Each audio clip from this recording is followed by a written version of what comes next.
नमस्कार जय श्री जगन्नाथ आपण को ओडिया क्विज चैनल रे स्वागत। आज मु आपण नहीं आसी 5टी प्रश्न और तार उत्तर। वीडियो को शेष पर्यंत निश्चय देखिए। जदि वीडियो भल लगी जाए लाइक शेयर एंड सब्सक्राइब करने को जमार भूलिए नहीं। ताहले चलते वीडियो स्टार्ट करवा। केउं धातु सारर अभाव रक्तहीनता सृष्टि होता है?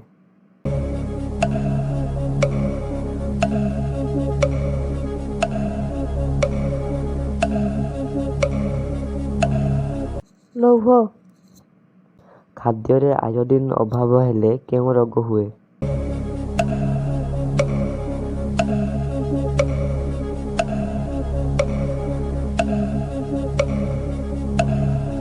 गलगंड। विटामिन ई केउं तेल रे अधिक परिमाण रे अछि?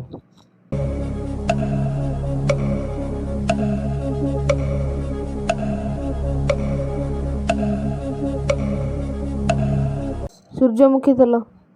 1 ग्राम चावल केते कैलोरी शक्ति मिले?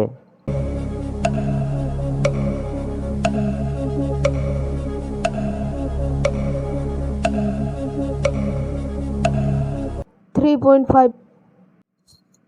रक्त भली प्रवाहित हेउथिबा नदीर नाम कौन?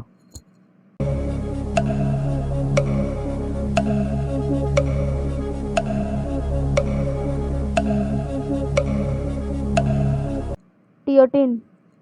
वीडियो देखिथिबार बहुत बहुत धन्यवाद। आपण ए दुईटी वीडियो मध्य देखि परिबे।